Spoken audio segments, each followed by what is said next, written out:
My neighbor kept stealing my packages, so I gave her a taste of her own medicine. This petty revenge story was posted in the Charlotte Dobre YouTube subreddit. Hi, petty people of Reddit. Strap in because this one takes place over about 2 months, and it's probably the most satisfying thing I've ever done.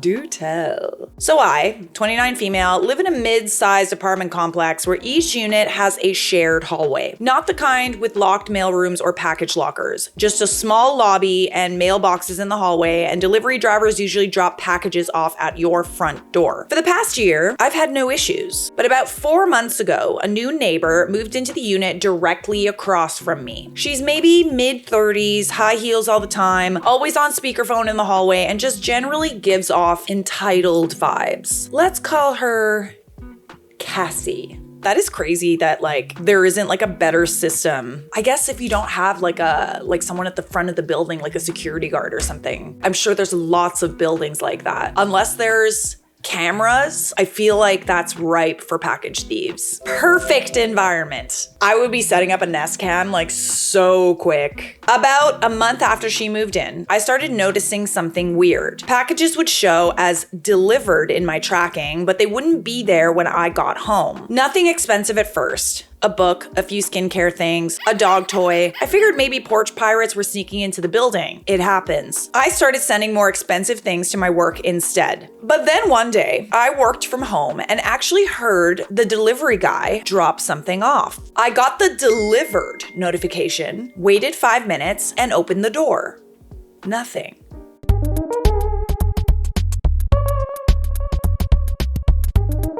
Just gone. And whose door was clicking shut across the hall when I opened mine?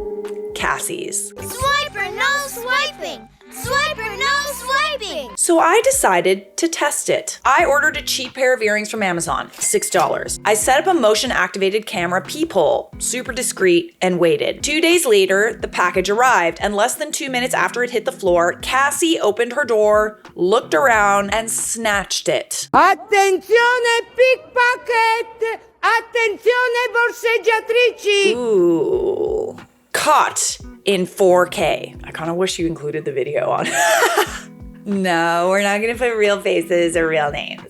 I'm not trying to get food on this lovely date. I now have video proof, timestamps, everything. At this point, I could have gotten to the building manager or the cops, but let's be real, nobody was gonna launch an investigation over $6 earrings. And this was now personal. So I planned my revenge. What'd you do? Glitter bomb? Poop package? Over the next 3 weeks, I ordered the following item, one every few days. A glitter bomb. Yes. No, the glitter bombs are elite because have you ever tried getting rid of glitter? It's never gone. So she got a glitter bomb, a fake pregnancy test that always shows positive, a box labeled live crickets handled with care. It was just empty. A spring-loaded package that shoots out confetti when open. Ooh, confetti's another good one. A book titled So You've Decided to Become a Sugar Baby. A tube of hemorrhoid cream, actually just hand lotion with a fake label. Every item was under $10 and every box was labeled with my name and address. I left them all out like bait. And like clockwork, she took every single one. Honestly, at this point, she's just kind of stupid. Cassie's not the brightest crayon in the box. What did she think was gonna happen? She literally lives across the hall from you. It's one thing if she's taking a package every now and again, but she's taking every single one. I never said a word, never even looked at her. I just kept collecting video evidence and letting her embarrass herself. So let me guess, you moved in the shadows. The best part, the glitter bomb must have really pissed her off because one day I heard her yelling through the wall to someone on the phone saying, I don't know who the frick keeps sending this stuff, but it's not funny anymore. Then she stopped taking packages completely. About 2 weeks after that, the building manager sent out a mass email saying that due to repeated complaints, a camera system was being installed in the hallways to monitor package theft. I mean, I really feel like this should have been there to begin with, but okay. I'm pretty sure she thinks someone else reported her. I mean, or she was stealing packages from other people. Maybe you weren't the only one. Since then, I've had 0 packages go missing. Cassie still won't make eye contact with me, and I still have all the videos just in case she ever gets brave enough to try again. Does anyone wish you kind of took it a step further? Edit, a ton of y'all are telling me to go to the police with evidence. While I do agree, I think I should bring it to the building manager first. She doesn't come in for building calls on Saturdays or Sundays unless there's a true emergency. So I'll email the footage to her today and try to touch base on Monday. I just don't understand the mentality of package thieves. Like, everything you're taking, usually from Amazon, is like super cheap. Not really anything that you would actually want. It's always things that like I can't find like at the grocery store or something. I just get it on Amazon because it's like I can actually guarantee that it will show up and I'll have that very niche item. So like, I don't really understand the mentality of like taking other people's random shit.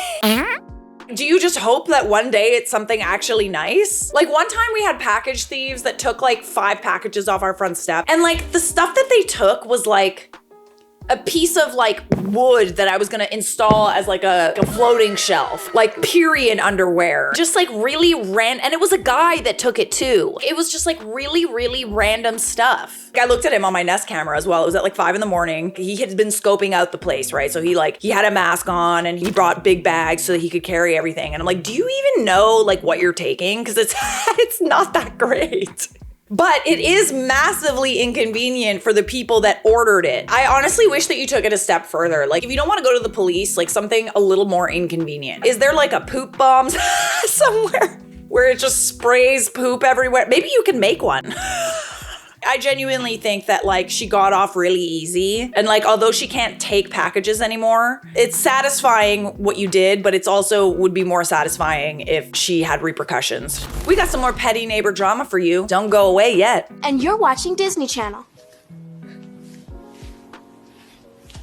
Am I the a-hole for turning in a school project that showed my neighborhood and neighbors in a bad light?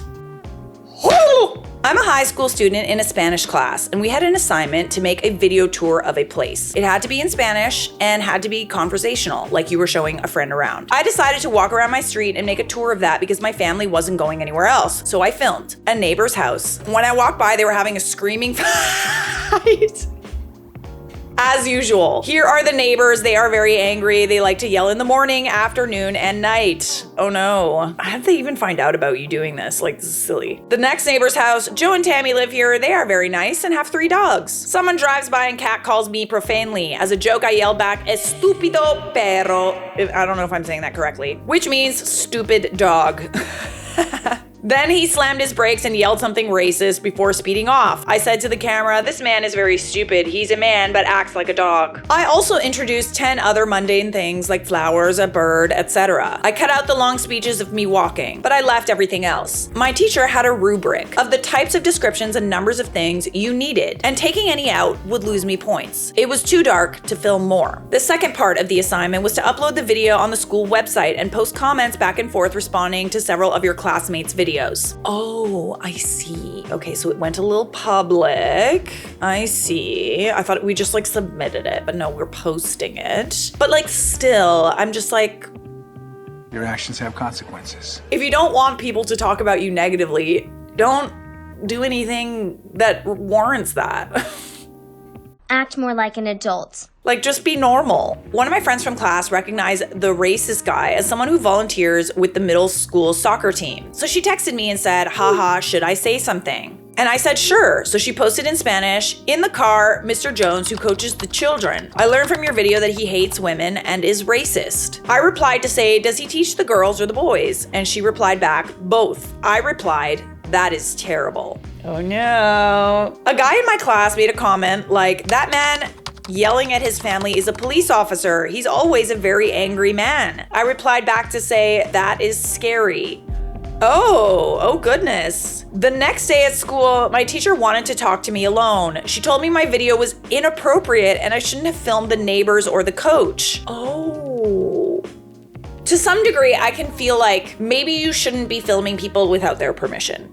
I could agree with that. But like, you were very clearly walking around with your camera. At the very least, the guy that like catcalled you would see that you had like your phone out or like a video camera out, and he should have acted accordingly. And like, isn't this what she asked? Wasn't this like what the assignment was about? I said the assignment was literally to walk around a place you're familiar with and react like you're having a conversation with a friend. And that's literally how it goes when I walk around with my friends. My teacher said I was being belligerent on purpose and I should have known that stuff has to be dealt with delicately. I said, I just don't agree. It's life and there's no point in pretending it's not happening. I feel like you wouldn't have had to film anything like that if it didn't actually take place. You're literally just like responding and reacting to like whatever was around you. She said she'd taken down the video and it was the sort of thing that should be brought to authorities instead of posting for the whole class. I said I didn't even know who the guy in the car was and who was I gonna call about the cop? The cop? I have a meeting with the principal coming up tomorrow. Am I the a-hole for having posted that video for the Spanish class? Okay, so Nope. to some degree, I can understand, you know, someone being recorded without their knowledge, like depending on where you are. Obviously, this is like completely dependent on like the laws of where you are. I'm trying to like think about like legally, like what are you allowed to do, but I don't know where you are. So I don't, even if I did, like I'd have to look it up. I think that your teacher trying to blame you for like literally completing an assignment exactly how she asked, maybe let's rethink this assignment and be a little more specific. Make sure you have permission to film somewhere. You don't need like a license or something or a filming permit or whatever. I just find it very funny that like 100% the guy that was caught on camera doing like things that were rather untoward probably reached out to the teacher and is like, You filmed this without my permission. You posted it on the internet. okay, but like you also were really rude and racist. What will you learn? What will you learn? That your actions have consequences. Let's not blame other people for our own actions. Okay, so on to the update. I had the meeting this morning. I think it went well. I have study hall now, so I have a little time to write the update. Last night, I did a bunch of prep. So before the meeting, I emailed the video to the elementary school principal, guidance counselor, and a few parents I know with the kids on the sports team to say their coach had yelled explicit and hateful things at me, a student in the school system. I wanted to get out ahead and make sure the video was out there before the school might be pressured to delete it. Backed up the video to multiple places. I asked a teacher I trust to sit in on the meeting and have it recorded and sent to all participants afterwards. We scheduled it for just before the school day started on Zoom so I wouldn't miss any class. And I decided to write up a list of things I'd want to discuss in the meeting and shared it with my favorite teacher in advance so she could help me address those questions. Ooh, we love a bestie that comes prepared. And for the actual meeting, I decided I'd just go into it acting as if they would probably do the right thing and ask for help. I was hoping having a teacher on my side and the meeting on video would pressure them to help. I thought if I approached it from a Well, you're going to take this seriously. perspective and had it on video, it would put them in a tough spot to have to contradict me. So when I called in and everyone said good morning and the principal asked if I knew why I'd been called in, I just started out by saying, yes, I assume it's about kids coach. Thank you so much for calling this meeting with me this morning. I really appreciate how proactive you are about addressing the harassment from a staff member. Hang on, how old are you? I'm a high school student. So the coach kind of said some like creepy things to you? Did I read that right? Someone drives by and cat calls me profanely. Then he slammed his brakes and yelled something racist before speeding off. Oh yeah, no, he gotta go. I'm sorry. That one kind of like went right over my head. Ooh, he in trouble. I understand this is a mandated reporting state, and I wanted to ask if there was any information you will need to add to your report. Ooh, oh my goodness. Okay, so no wait. The principal seemed kind of caught out and said that a report had not yet been filed. And I said, well, as I understand it, there's a 48-hour time frame to file a report. I understand making you aware of this right before the weekend might have complicated things. Perhaps there was a miscommunication about the severity of events, but I was approached in a car, harassed and threatened by a man who works with other minors in the public school system. Oh, I feel like you should be a lawyer. I completely agree. As soon as I said all that, the meeting tone really changed. The meeting also had a school guidance counselor on it, and I could tell she understood how serious what I was saying was, especially because I was politely calling out that they were already past the legal deadline that should have filed a report by. She already took over, and the principal didn't participate as much. They fully went into that meeting to reprimand you, and you pulled out a nice little trump card. Oh, I'm so scared. I also tried to smooth things over somewhat by saying I was sorry I brought this to their attention in a school project instead of asking for a meeting with the principal directly. I should have reached out for help. So that's over. I'm still kind of freaking out about how big of a deal it turned out to be. Good on you, OP. That is like very impressive. You are very smart. What, like it's hard? And you turned a very like potentially really bad situation for you into like a kind of a plus, because now this guy is probably gonna lose his job, as he should, and maybe you would have gotten like suspended or something, or like you would have gotten in trouble for like, I don't know, filming someone without their consent or something like that. But you turned it into something where you had the power. I think you should like be a lawyer. Very impressed. All right, guys, we got one more. Kid put their stuff in my yard. I ran over it with my mower. The mother wants me to pay for it. Oh, hell no! So my yard goes pretty close to the neighbor's concrete pad where they have a basketball court set up. Neighbors' kids always go there to play and usually leave their bikes and things on my grass. It's not that big of a deal, except I have to ask them to move their stuff several times when I'm mowing. This is the first time I've mowed this year and the grass is a few inches higher than it should be. Anyways, a kid comes over and I'm mowing, but he still puts the basketball he brought with him down in my grass. Yeah, no. I'm not mad. Just disappointed.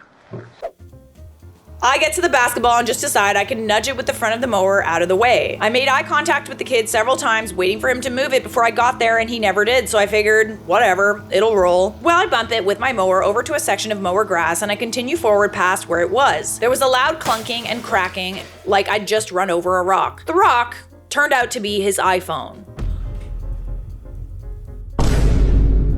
Oh. Oopsie. He was upset, obviously, that his phone was broken, and I did feel bad. But my thought was that he should have said something or moved it before I got there. Yeah, you clearly didn't see it. I'm sure you didn't mean to, like, mow over a kid's phone. He goes home, and about 30 minutes later, his mom shows up and tells me I broke it and I'm responsible for replacing it. That I should have told him to move his stuff because I'm the adult. I tell her I'm sorry about the phone and politely decline her request. She just says, I promise you will be paying for it. I don't know if it works that way. He left stuff on your property. I ain't a lawyer, but I don't know if that will go over well. For her, at least. She storms off. I am storming off now. I'm not really sure what her next course of action is or what she plans to do. She mentioned something that has a friend that's a lawyer, so I guess she could take me to civil court. I mean, just because you have a friend that's a lawyer does not mean that, like, you're in the right. Am I legally responsible for replacing the phone? Would it be cheaper than court costs if she did choose to take me to court? I'm not a lawyer, and I'm not gonna pretend to know, but like, I do feel like her kid left his stuff on your property. Clearly, he doesn't really think much of it anyway if he just like left it in the grass. I don't know. I'm curious to know what happened. One thing that you could do, which actually does make sense to me, if someone like threatens you with a lawsuit, you can literally just like Uno reverse and just be like, your son's iPhone that was left on my property after he trespassed damaged my lawnmower. I understand that you're worried about having to pay for like legal costs, but like so is she. I think maybe in this situation, unless she like really presses the issue, is just ignore it. It would be very unlikely for a court to make you pay. You couldn't see the phone and had no reason to assume that someone else's phone was hidden in your yard. The son was the one who acted negligently in leaving their phone hidden in tall grass. In fact, if you wanted to, you could probably sue and win for the cost of repairing any damage to your lawnmower. That's worth mentioning if your neighbor brings it up again. Oh yeah, that's always fun, eh? So we do have a little update. So the mother and the son showed up at my door around noon and apologized. Interesting. She said she misunderstood what happened and thought I'd done it on purpose to teach her son a lesson about leaving his stuff in my yard. I guess he explained to her it was his fault, which I thought was commendable for someone his age. She told me that she just stressed about it. She's a single mother and doesn't really have the means to replace it at the moment, and if it was anything else, she probably would have gotten so upset. But he likes hanging out with other kids, and that's how she keeps track of him. Okay. Like, I mean, I know it's not happening to me, but I do appreciate the apology and like fair. I told her about my spare phone, an iPhone 7. His was a 6S. I took the advice of some of the commenters that it might be damaging to just give it to him and I should perhaps have him work for it. I have a detached garage and I've been meaning to clean it, and told her if he wanted to help me, I'd give him the phone. Oh, This is nice. Oh, this is cute. Ooh, this is nice. I love a happy ending. He instantly looked excited. I imagined he'd never get a new phone, and she acted very grateful and said he could help. They left and came back an hour later, just the sun this time, and we got to cleaning. Took 4 hours and a lot of work, but nothing too hard. He's only 12. I had a couple of cords of firewood I wanted moved out and stacked onto a rack, and then a bunch of boxes I cut up and had him bag and carry to the curb. He swept, had a Coke and a couple slices of pizza, then got his phone. I had a talk with him about paying attention to where his things are because it won't always work out like this. Oh, that's good. Oh, goody. I also told him if he wants to mow my yard every weekend and his mom says he can, I'll pay him $30 a week. He acted excited at the thought of making money. And when I asked him what he'd spend it on, he said games. We figured out new games would be about $60 and worked out that I'd pay him $20 for 3 weeks, then $65 on the 4th week so he could cover tax, because it might be hard for him to save. The 4th week, he will do a little extra chore to cover the $5, like sweep off the porch or the walkway. I hope I've done the right thing and I didn't make him think that everything just works out. I think that you did do the right thing. It's like positive reinforcement, right? It was a misunderstanding. Yes, he carelessly left his phone on someone's lawn and they mowed over it and he lost the phone. You're also teaching him if you work towards something, you'll get the things you want. I think that if you're not already a parent, I actually can picture you being a very good parent. And hopefully he showed an equal measure of kindness that he will carry with him. I also didn't want the mother to stress over replacing the phone, as my mom was also a single mother and I know how tough it can be. My own son is just 2. Oh, you do have kids. Oh, yes. Okay. So it was really my first opportunity to pass on some fatherly wisdom, which is what I hope I did. Oh, I love a happy ending. I was so ready to get mad. Anybody else? Guns blazing. No, you're not paying for that phone! But this is very neighborly. And I'm glad it ended this way. Good on ya, OP. Subscribe!